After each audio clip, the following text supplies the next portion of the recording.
What are you afraid to admit that you really love? What are you afraid This to is great. what are you afraid to go for? Because that's probably what you should be doing. Okay, Lord, if this is for me, let it be. If not, rip it away. Nobody's coming to save you. Nobody's going to unlock that door. You unlock that door. You build the door and then unlock it for yourself.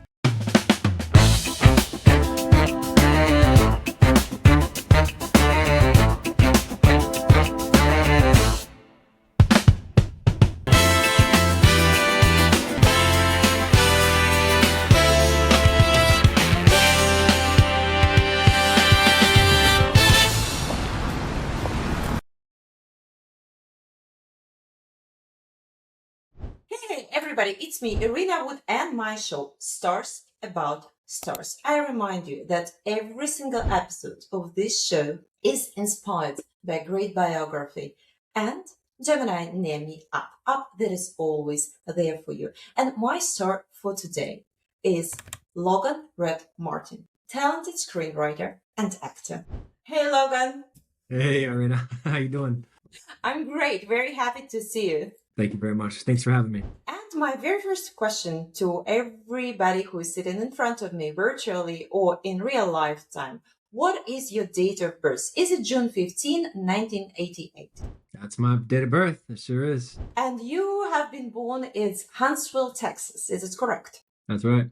Why we verify? Because all the rest of the questions, they would be based and inspired by your numbers of birth. So as far as I see you're a Gemini, tell me please, I know what does it mean to live with Gemini. How last minute, talented, creative, and unpredictable you can be. Yeah. But tell me yourself, where are you naturally compatible and where are you completely different in life? And it's funny, she is a Pisces, but she's right on the cusp. She's 220. And I feel like she's got so much of that Aquarius energy. And maybe this is true for Pisces as well, but we are just like absolute dreamers. We can just sit there and daydream all day long and come up with ideas and create.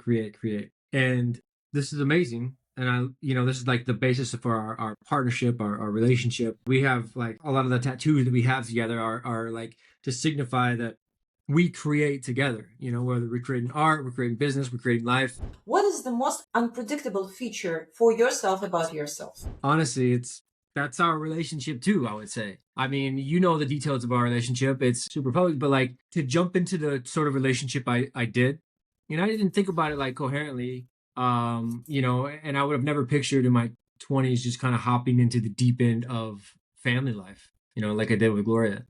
Full disclosure, I came into a relationship with somebody who already has 4 children. And I never thought about it like consciously. I just was completely being driven by my spirit and my heart. When we were friends for a year before that, and it just got to this like internal agitation so much where I came to a crossroads, and it was like either I have to stop being friends with this person because I'm going nuts. I'm going nuts here, or I just have to confess my feelings. And it really wasn't like I never thought about like, well, yeah, but she's got 4 kids. That was never even a thought because I was just being so led by the spirit, so led by love that I just knew. And I was constantly, okay, God, do you really want this for me? Okay, God, are you sure? Are you sure? Are you sure? So much that I just was like, okay, all right, let's go. I know you got me.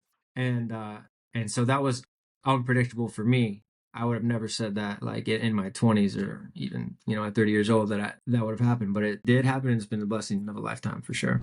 I know you're a God believer, but do you believe that outer world is giving us signs to understand that it's your person? How did you come to the conclusion that already being mother of 4th could become your future wife?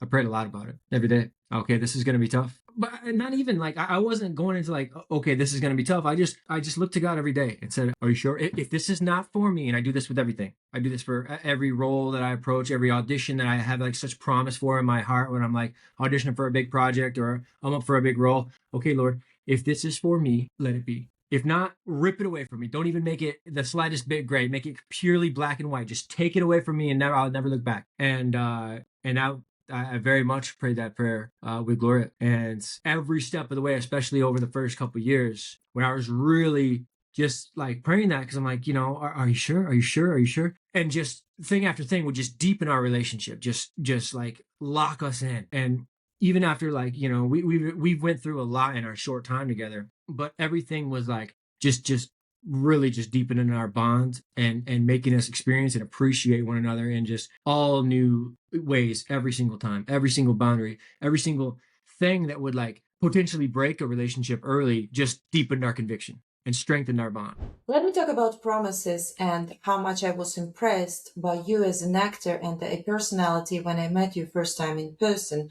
I spoke about it on the interview with Gloria already, that first time I guys met two of you. By that time, you were just friends. I saw you as a very advanced actor in the best group, guided by Ivana Chaba, talented acting instructor. And every actor had to give a promise to themselves first, not to the audience, what they're going to do in their life to empower their personality and their acting skills. And you pronounced in front of everybody that you're not going to have any sexual affairs with random women. Your resolution is to wait for the person you're going to fall in love with. And this person appeared to be Gloria. Do you have any other tricks before your big roles, as you mentioned, how you make yourself stronger as an artist, as a person of art and cinema? Wow. Yeah, that's amazing that you remember that. That was very impressive, especially for a man from LA. I think that what I was getting after there too is that discipline feels good. Well, it feels good as an artist, and it feels right when you're working on certain things. And so yeah, it all depends on what role it is I'm working on, or the character where I'll lean into. And it's fun because every single time will bring something out of you there's something out of me that's just like, oh, okay, I like, whether it's a music playlist or just like wardrobe choices or just dialect choice or just a way of speaking or something, there'll be something there that will kind of land in some type of discipline. And so it all depends. Like if I'm a character, I'm usually pretty strict about no substances. I'm not really like drinking or smoking or doing anything like that when I'm working on when I'm really in the middle of a project, when I'm really in the midst of filming something. Outside of that, I might celebrate with the boys over the weekend or whatever. But yeah, that's just one thing that, and I will find, I'll look for those little ideas that will kind of just put me in the spirit of that. And like that sort of discipline, like you say, like, I mean, it shouldn't be that hard to not, to be faithful in a relationship. I know it is for some, but I think back then too, I was just sort of making that promise for myself that until that woman comes into my life, which I didn't know she was already in my life because she was only a friend at that time. I just wanted to have that discipline for myself during that time because it felt like growth. It felt like it felt like, okay, let me cut this part off for me that's like maybe just a rambunctious spirit in order to grow. It's like the biblical symbol of being pruned. Let me prune myself so that I can grow and flourish that much more. And refocus your energy. But you're not just loyal to your love and faithful, you are loyal to your own promises and choices. At 5 years old, you already knew you wanted to become an actor and never betrayed this idea. Do you have a secret for people who still don't know how to find their purpose? Yeah, a couple secrets, and I will say, like, yes, I knew that, but it's like, I was also raised in a small town, rural Michigan, where no one's exactly going out there and being an actor at all. Like that's not even a feasible, career track or way of life. And so it really, that dream was always in my heart. It was something I shied away from as a teen. I was kind of like, too cool, not too cool, but trying to be too cool to like really get myself vulnerable is what it was as an artist, as an actor, and stake that claim and say, no, I am an actor. Because that took some courage to be able to do that as well. Coming from where I came from. Yeah, but great people there from Michigan. As far as I know, Madonna, who succeeded very well, she is from there, right. And Ford. So very Harrison Ford? Henry Ford, yes. Oh, really? Yeah. I didn't know that. Yeah, he's from Michigan. And I tell you, I think that people from smaller cities, they have more desire, more purpose, they're more disciplined because they have a long way to go. Sometimes when you're born in the capital, you don't appreciate it much. Yeah, that can be true as well. So I try to think, and I think about our teens now and how I try to tell them, and I said to this to a lot of people, if money was no object, what would you do? That's a nice lens to pass it through. If money was no object, if you knew you had 7 figures in the bank, doesn't matter, you're good to go, what would you do then in life? If you can pass that test, then chances are you're in the right place, because I know I would still be doing the same thing. And sort of too, like, this is, especially for a teen, it's like, what are you afraid to admit that you really love? What are you afraid This to is great. what are you afraid to go for? Because that's probably what you should be doing. Whether it's like, I want to write music, I want to be a pop star, I want to be the thing. I know a lot of people would be afraid to admit that, but like, if that's your truth, then go for that. Because something that's going to take you, that's going to cause you to grow, because that's taking you a little bit out of your comfort zone. And if you would have asked me that 15, 16, 17, I would have said, yeah, I want to be an actor, I want to be in films, I want to be a movie star. And I wish somebody had asked me that at that age, because that would have, that little bit of courage is what gets you out of your comfort zone, and that's the spark of growth. That's like cracking through that shell of the seed and starting to grow. I think it's an art to pose the right questions, because it gives you such a deep access to the soul of the other person. And we have to surround ourselves more and more with people who really care and have patience and passion to question us better, because all answers are already hidden within. Your main life energy number is 11, as far as I calculated, which is master number of spiritual strength and leadership. When did you first realize you have a strong intuition?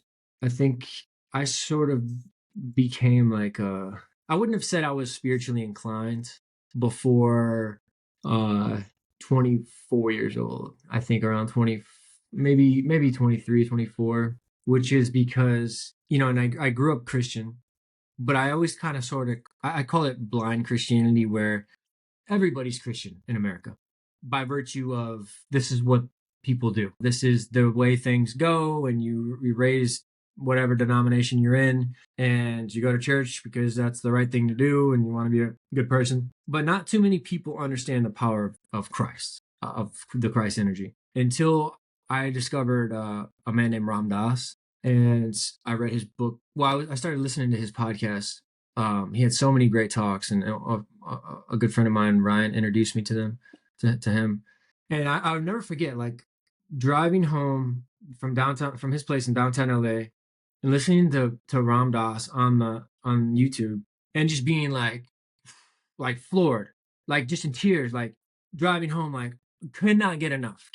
And so I feel like I had this sort of like a sort of a spiritual awakening around 24, where I sort of discovered the power in all of it, and what I was missing as sort of this, blind Christian, like I said. And then when I started to really lean into my spiritual life, is when I felt like, okay, I do have a knack for understanding, understanding and absorbing, and he who is wise knows that he knows not. So I don't dare say a knack for wisdom, but it's, there are certain things that just land with me, and I feel like I have a way to articulate them sometimes. Tell us, please, about the moment, if you had it in your life, that you sensed something and after it happened. That was with the birth of our son. Wow. And you knew it's going to be boy? I didn't know it was going to be a boy. I could have. It wasn't like I had this, like, I mean, I could, if you would have said, you have to guess, I would have said it's going to be a boy. And we wanted a boy, and that's what we had truly prayed for. But I guess this goes hand in hand. Like, intuition has to do with prayer and faith for me, which is, me and Gloria had our journey with pregnancy before Honor was born, and our prayer was that if we don't want to go through what we once went through, and so we don't want her to get pregnant unless this is absolutely the time that he's supposed to come. And so when she got pregnant, even though we hadn't, the recent time, even though we hadn't done any of the tests and all the procedures and stuff you're supposed to do, before you really, that the baby's gonna, kind of stick. We just knew because that was our prayer, and we just had this just assurance about us. We just had this like peace of mind, not this anxiety. And sure, there was like moments of anxiety when you're going through the appointments and things, but like we just kind of knew. Coming back to your childhood, period from your birth to 12 years old, this period shows a delicate psyche and strong connection to your mother. What was reality in your childhood, and who was actually your hero growing up? I was very close to my mother growing up, and she just loved me in a way that it just made me feel like a star. You know, I just always felt like a bright a bright shining star, and just the best. Even though like life was sort of like, especially between my parents, was pretty tumultuous. It was tough times, and there was times where they were split up and then they got back together, but there was always fighting, so it was always like turmoil. And I very much appreciate what she went through early on, even though my 10-year-old self was like, oh, I just want my parents to get back together. I just want them to get back together. In hindsight, I almost wish they hadn't, but all things are ultimately for good. But I would definitely say she was my hero in my life early on. But also, I gotta say, somebody who, and the reason why I knew I wanted to be an actor so early on was because I spent a lot of time watching Jim Carrey movies, Oh, really? and He's I just great. He's I just want to awesome. be, yeah, I just want to be Jim Carrey. I watched Ace Ventura, The Mask, and all his movies, and I'm just like, what? I want to do that. And so he was very much my hero, um, growing up. He has his definitely his style and signature presence. When I watch him, I always curious if he's the same way happy and positive in real life, or maybe he's strict, disciplined, and very organized.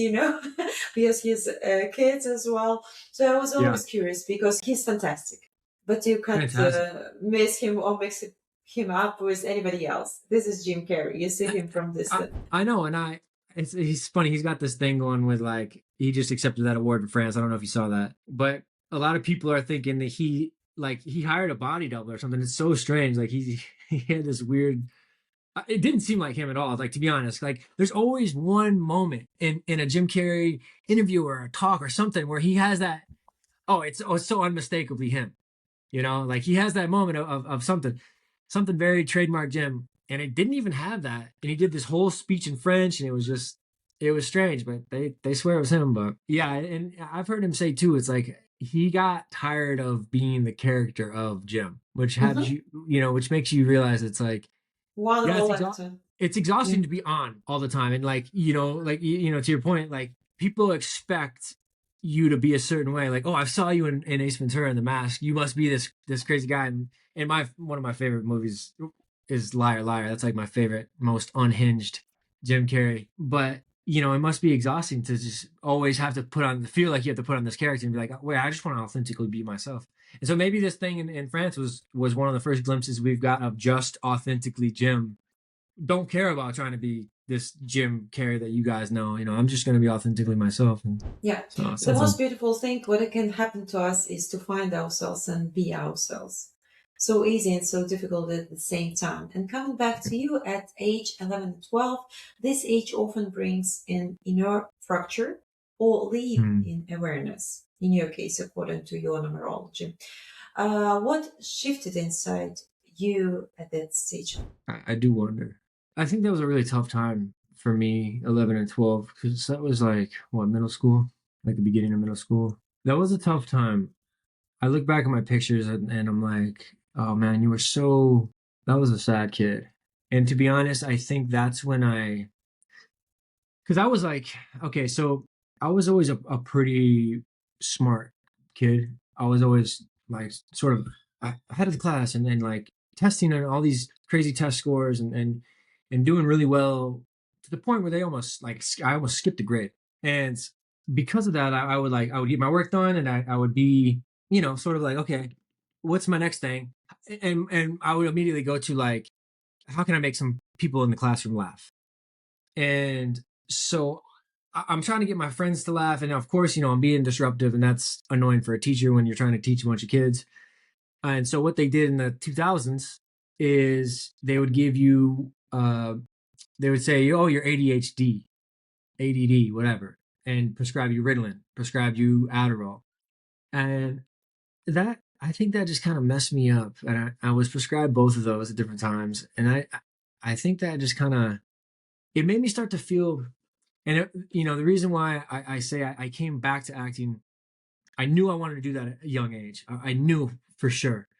And then that was just sort of it just that spirit wasn't celebrated in me. It was like extinguished. It was like, oh, you're a crazy, is you're a wild, crazy kid. We need to tame you. Here's uh medicine.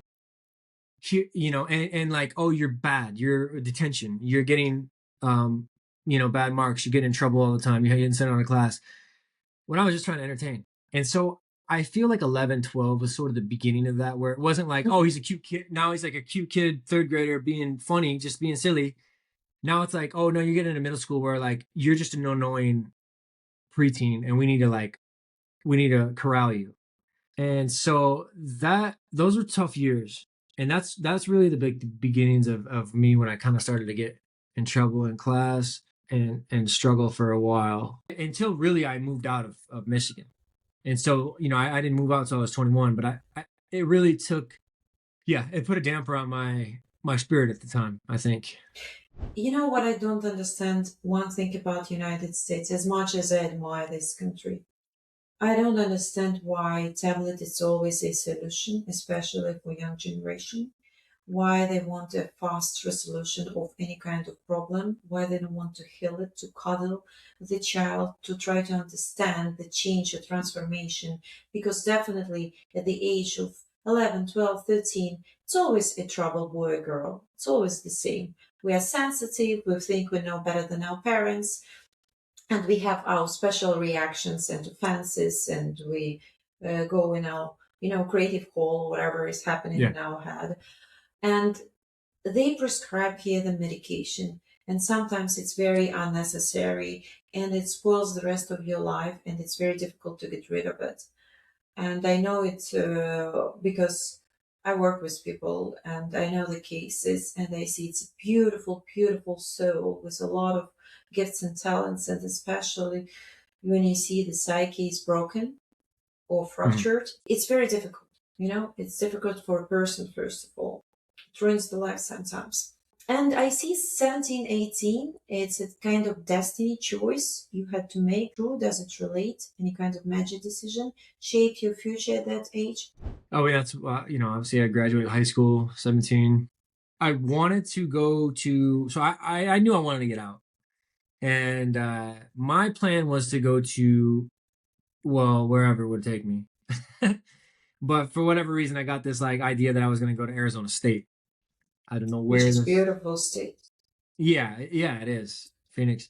I got accepted and I was excited. I was like in an engineering program, and my parents were like, "Why don't you just go to community school for a couple of years and figure out if that's what you really want to do?" And so I did. I just ended up staying and going to community school for they're like 1.5, 2 years, until I was like, okay, I'm not gonna go. I don't have any desire to be an engineer. I think acting is calling me. And I was taking some acting classes just at the local community school, and I was, doing fun stuff there and having a blast. And then I just kind of set my sights on moving to Las Vegas, which is where my half sister lived, who was, she's a generation older than me. My dad had her really young, and he had me, a little bit later in life. And so I knew she lived outside of Las Vegas. I knew it seemed feasible in my mind so that I could just I could go stay there for at least a few weeks, kind of get on my feet in a big city, and then we'll see where life takes us. And it was actually with her at 21. I just turned 21 when I moved there, and uh, it was a few weeks of just working. Like I was working at like Abercrombie and Fitch at the mall, and trying to get like a restaurant job, and I was going for interviews every day on the strip. And then, like, I don't know, I like my sister. It was a tough time for her because she was like, she has 7 kids, and they were all into the house together, and they were going through a remodel at the house. And plus, you add me, who was I might as well be in like the eighth kid for her. It was a very tense time, and I'll never forget. Like, I frustrated her one time, and she was like, "Listen, Logan, I don't whatever it is that you're going to do, whether you want to be an actor, whatever it is, you need to run at that 120%. Just go at it and don't turn back." And that conversation really like changed me. It really it just woke me up. And ever since then I done just that.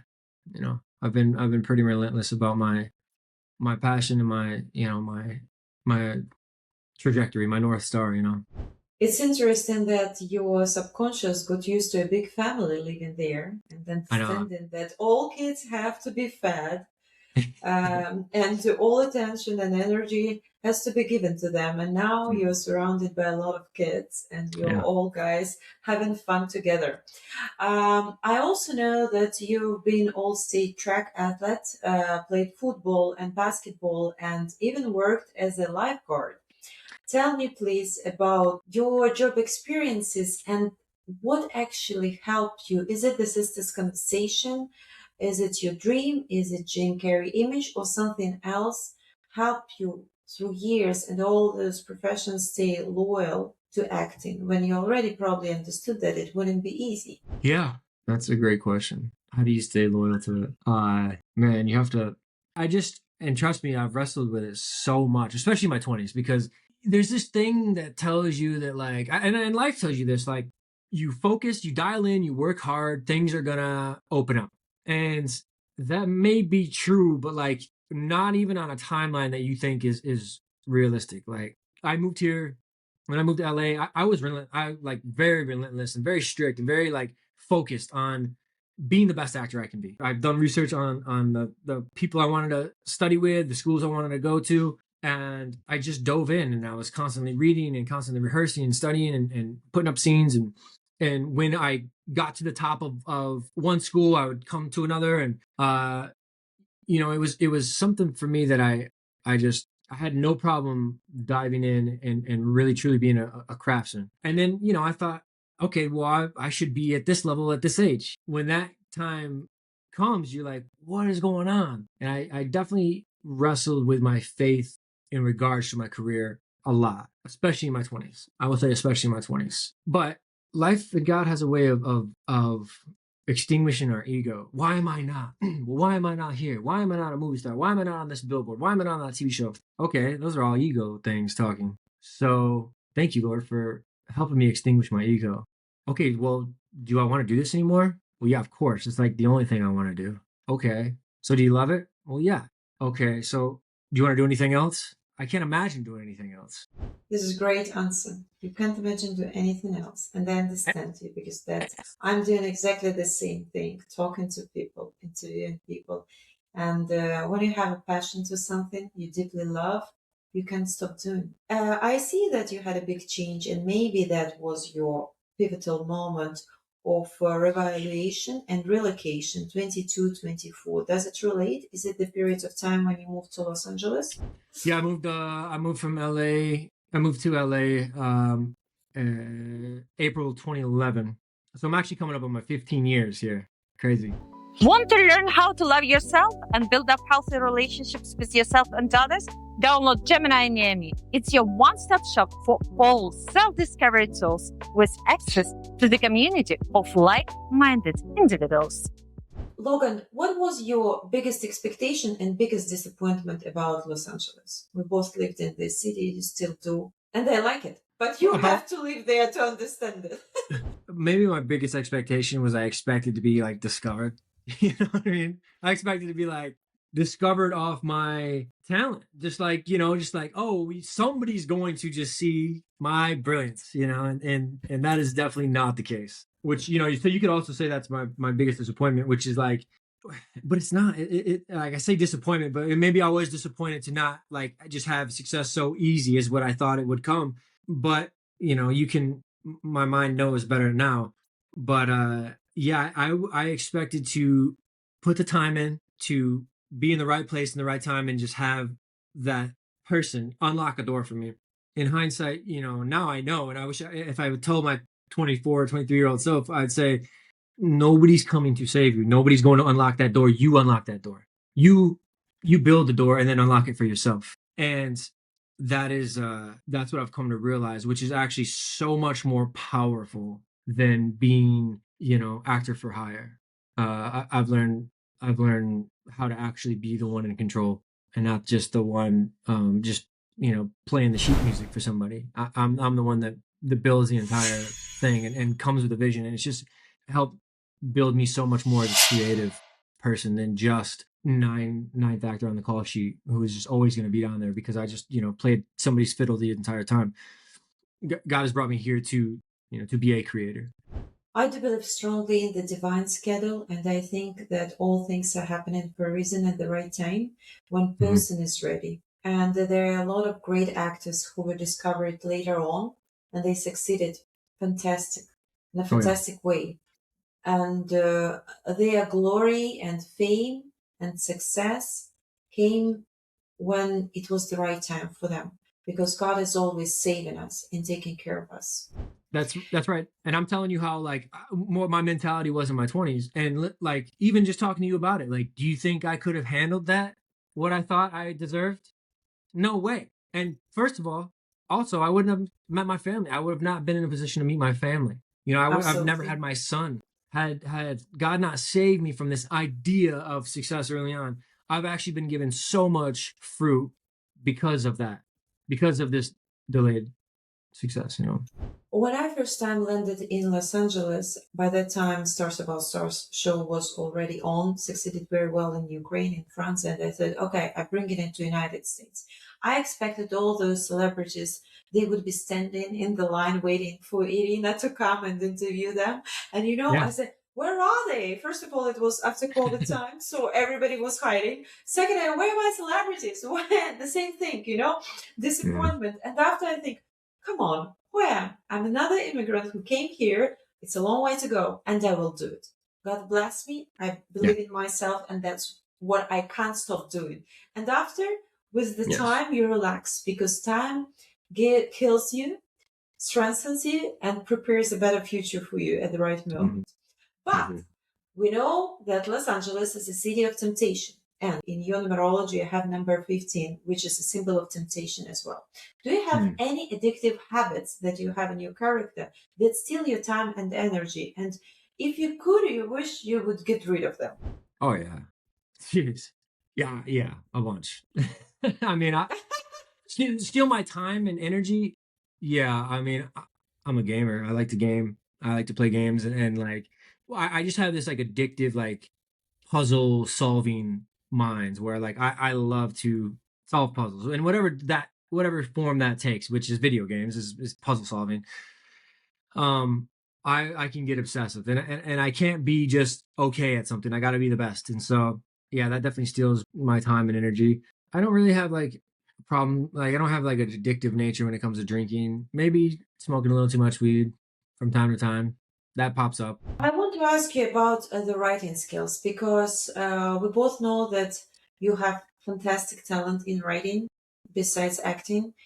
And do you think that writing should be a daily discipline, like a regular job? You wake up, you start writing. Is it a good day for you or not? Or you think it's an inspirational craft?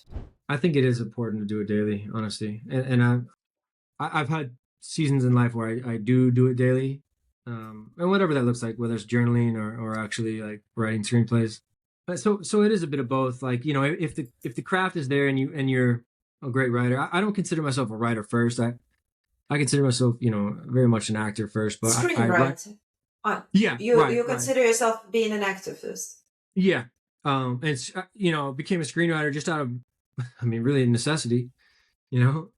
Which is like, I want to, again, be the creator. I want to be empowered. I don't want to just be an actor for hire. So let me write the thing that I'm doing. And so it is a discipline like any other. Like to do it daily is going to be hugely beneficial. But sometimes, you just stare at the wall or stare at the keyboard and like, you could write one paragraph.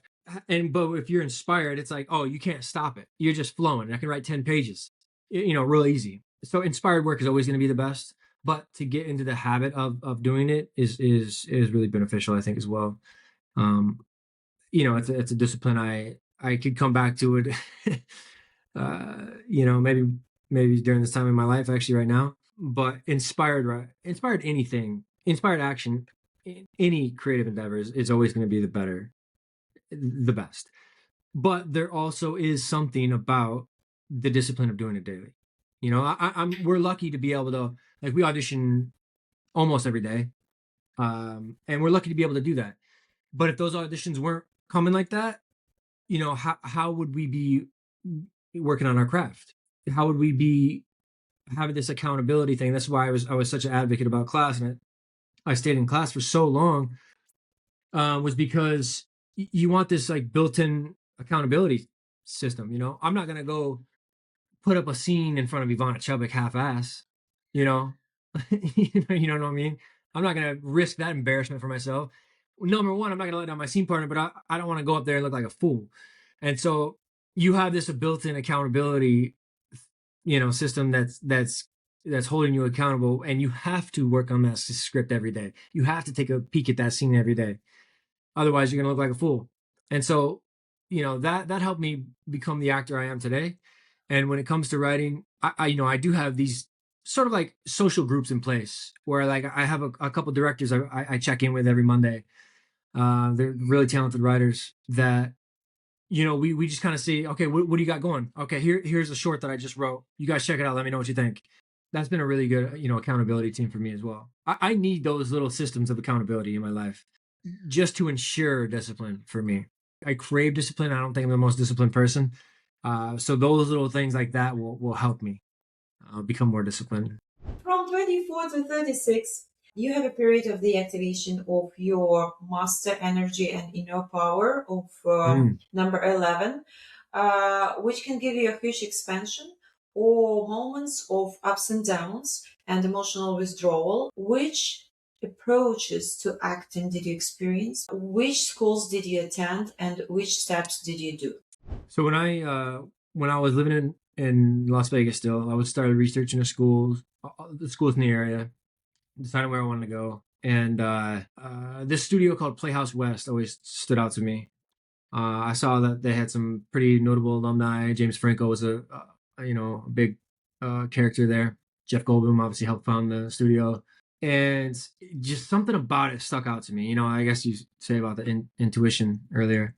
And so when I got to LA, funny enough, I met my first day here.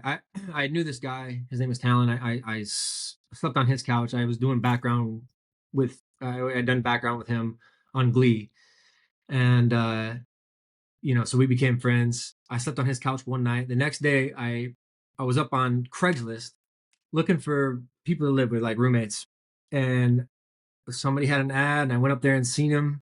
His name was Rob, and like we became best friends from day one.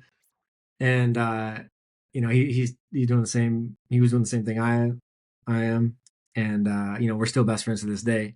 But he was going to this guy named Ken Lerner, and Ken is like a career, like, man, you've probably seen Ken in so many shows. He's just like, he's not a household name, but he's somebody who just works and is like the go-to, like, he's got so many good characters in his arsenal. He's just like the guest star guy. He's worked on so many different shows. He's just like an incredible working actor. And he did some scene study up in North Hollywood. So that was the very first sort of studio I went to, but I only did that for a couple months until I convinced Rob, like, hey, let's go to Playhouse West. I've been having my eye on this for some months now. So we started at Playhouse West, and I just kind of fell in love. That they really taught, like, it's a Meisner based school, which Sandy Meisner, he was one of the original group theater guys. He kind of brought everything that Stanislavski was teaching, back in Russia, and the group theater, Stella Adler, Meisner, I think Harold Klerman, Lee Strasberg. They all kind of brought his philosophy and put their own flavor on it, put their, digested through their own lens and brought it over here. I'm so grateful that I found Playhouse West first. And I went through their whole program. I went through the beginner, the advanced, the intermediate, and the advanced level. And I probably spent about 2.5 years there, and did a couple plays. Did a play with Holly Gagne. Did a couple plays with her, actually, and I think she's still a teacher there. But that's such a great school, and when it comes to, like, I always used to say, like, the hierarchy of or the pyramid of acting technique, learning Meisner, which is being here in the moment, being here with you, fully present in the moment, it's invaluable in a scene. And it's truly the foundation of acting, I think, is to be present. And so I'm so glad I spent that amount of time at that studio, like learning that foundational principle. Because moving on, and I always kind of had it as well. This teacher kept sticking out to me, Ivana Chubik. She just seemed like she was so, like, that was the best, and I wanted to study with the best, and I always, wherever the best was, that's where I wanted to go. And so when I feel like I kind of outgrew Playhouse West, I wanted more. I think you can work on your basic principles forever, and it's such a blessing to be able to do that at a school like that. They put on plays, and I just can't say enough about Playhouse West. And they teach you a real, like, just a discipline and a love for acting. And I think all the group did, or people did, especially Stella Adler and Sandy Meisner. They teach you a reverence for the craft of acting, and that's really what my soul was craving at that time. And so I was just so in love there. But with Ivana, she's teaching you, like, how to really find layers and how to really make these things your own, and how to really relate to what your character's saying and what your relationships are. However, you can have all that stuff on top, but if you don't have that foundation, and I saw this a lot at the studio, if you don't have that foundation of listening to somebody, it's going to be like you're in a scene with somebody who might have all this, like, drummed up emotion, and you can just tell that they're just waiting to say their line. And you're like, hey, wait, where are you? Right here with me. Be with me. What are you doing? Just be with me. Be with me in the scene. Like, don't stop thinking about your alcoholic mother. Just be with me. Let's just have this scene together. That's what I mean. You don't want to, like, you in a normal conversation, when if somebody was doing that, you'd be like, what the hell? Are you just not talking to me? Or are you just talking through me? And so I did see that a lot. It's like putting the cart before the horse, as my mother would say. It's always shocking for me how you can have a fight 5 minutes ago and come to the stage and to be a different person. I'm giving an example. Any kind, you had a fight with your mother, with your sister, Right. with somebody else you don't know 5 minutes ago, and you're extremely pissed off, and you're angry, and or I don't know, you have other emotions. You're ashamed, or you're frustrated about something, and after you come, you leave your phone alone, you forget all your emotions, and you have to focus and be funny, for example, 5 minutes when you want to cry in your heart. So I don't know how actors are doing it until now. It's a muscle like any other. I think about this a lot too when it comes to like, okay, I've done like TV shows where I'm coming in as even a co-star. Co-stars are some of the toughest things you can really do, because you don't know anybody on set. And I did this, like, for instance, I did a co-star on Station 19. It was like a firefighter procedural show on ABC. And my lines are in the beginning. Like, I have, like, the first lines of the day. And I am just a day player on this show. I come in, and, it's a massive set. I'm talking 200-300 people are on set here. From background actors to crew with 3 cranes and huge setups. Your director, you don't even really know who the director is. The producers, the writers, everybody's around this, like, well-oiled machine. They're in, like, season 6 or 7. You got your regular cast, and here I am, the co-star, got to deliver the first lines of the day. And it's like that moment always stuck to me, because it's like, this is part of the muscle. You got to separate yourself from, all right, Logan himself probably feeling some anxiety, some nervousness, some like, you're feeling all kinds of things, but that's not what my character's feeling. My character's feeling very brave. This person I'm playing is feeling courageous and brave, and, like, I'm standing up for somebody in this moment. And so, the muscle is to separate yourself from the feelings that you might be feeling, and just get into this, what you've created for yourself here, this world that you've created for yourself. I think it would be not just acting, but great psychological technique. Try to act and understand that you can be anybody if you want. Yeah. So another teacher I studied with, another coach, I think fondly of her as well, Diana Castle. So I'd studied with Ivana for many years. I was with her specifically for like 7 years on and off. And, listen, for my money, Ivana is the best in the world. Anytime I want to seriously sink my teeth into a role or coach with somebody. She is like my artistic mother. I love her.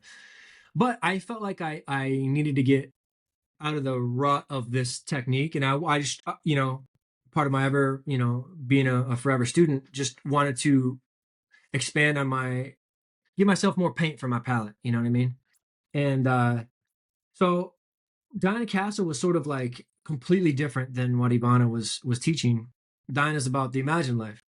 And her thing that she says before every class, you create the world you play in, it's your imagined life. And it's so true. Like with her technique, it's sort of just like really just spending time with the scene and like, like, for instance, one of the lines in one of these characters I was working on with her was, I'm going to Zanesville.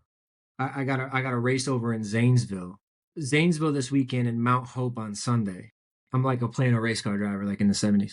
And like, if you really just spend time and like, with your imagination, like, so the difference in technique is with Ivana, Zanesville might represent something from my childhood, and Mount Hope might represent something I was really looking forward to. But with Diana, it's like, yeah, but let's really spend some time just picturing Zanesville. And you can spend 2 hours with that line, just really feeling it out for yourself, making it really like 4D, and so I really like that her approach to it because it made it so I could just, you're not learning lines like people are always like, how do you learn these lines? It's you learn it in such a way that it's, you've learned an experience now. Like I always think about like, if you have like a super vivid dream, you can drop into any point in that dream, or if you have a super vivid experience in your life, you can drop into any point in that experience and know where it goes from there, and where it goes behind there, where it goes both front and back. Whereas in people, like if you're learning your lines like da da da da da da da da da, that's the only way you're gonna be able to say them. But when you learn it in such a way that it's like it felt like an experience for you, then we can play that, and I could start in the middle of the scene, and we could speak it in reverse or forward or backward. It doesn't matter. I'm there with you, and we can start anywhere. And let's just go. And matter of fact, we could just improv something and go right into it. If you want to do the words, we can do the words, or we can do a hypothetical scene around there because I know that so well. That's such a visceral experience for me. So those, these were all like really fun ways to learn. And now in my life, I do like a combination of both. I use everything that I have learned. It's all, like I said, paint from my palette. I just had an insight. I think your video gaming is related to your imaginary world of acting as well, because you create the world you want to play in and live in. At 35, 36, I see that you have a full personality reconstruction. What did happen by that time? Yeah, I became essentially a stepfather. I mean, that's when, let's see, me and Gloria had been living together at that point. So that was a huge change for me. I mean, I still feel like it's too like soon in the rearview mirror to look back in hindsight and say like, wow, yeah, that was a huge change, because I'm still kind of going through it. It's just such a potent time right now.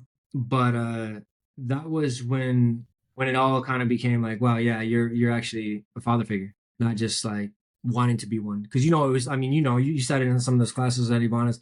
That was always my deepest desire, is to be a father. And then that desire came true. And my pre-last question is your conflict point or challenging point, let's call it this way, is 21, which speaks about peace of world itself. What do you think is missing nowadays on this planet or disappearing? Yeah, spirit first mentality. If we were truly led by our spirit first, which I don't care what you believe in, I think anything you believe in is going to lead you to love thy neighbor as you love yourself. And if we are truly passing everything that we do through the lens of that every single day, it's just going to look so much different. Life is just going to look so much different. And yeah, I think things are getting so wild. Like we can do so much. We can create these crazy programs at our fingertips right now with AI, and we can just do so much. But if we're really loving our neighbor, I think one, we're open to a lot more worldviews. We're seeing things in a different light, and we're just actually seeing people, not like minor annoyances throughout the day in forms of people. Definitely empathy and true compassion. Yeah. authenticity, simplicity, isness. They started to be so missing and complicated nowadays. Logan, Wow. for your fiance, I gave a candle with a symbol of heart because I know how strong she is, and it took for her a moment to open up her heart, and now it's all opened and full, enlightened with love. For Yeah. you, I give you another candle, a man who is embracing her woman, and those two candles, they're gonna travel to Los Angeles because I know that you're a person of prayer, and the man who is cuddling and protecting the woman, because for your deep ability to love the only one woman and to be loyal to the only one choice. Thank you very much. Wow. Thank you. Thank you so much, Logan. Thank you for this beautiful interview. Absolutely, every time intriguing to hear about the actor's life. I think every experience is so different. And as a big believer in God, I know that the universe is bringing you to the right place at the right moment. Yeah. And I wish you great heights that deserve you, because I know definitely that you deserve them. And my final question that I ask every single guest: who is the next star you nominate to be a part of my show, Stars About Stars? Well, this has been such a pleasure. I'm it's just been so much fun. And like you said, it's a true art to find these questions, to be able to ask the people to give that insight and open them up. The next star that I would like to nominate is actually she's another Gemini. I'll let you play with the Geminis for a little bit. Good beginning. Yeah. Universe is testing me. How strong I am to handle Geminis. She's a great actress, very talented actress. And actually, you might have known her from Ivana's studio. Her name is Christy Dinsmore. I would like to nominate her. She's a crazy, silly, goofy girl, Gemini sister of mine. We have a lot of fun. We joke a lot, and like I said, very talented actress.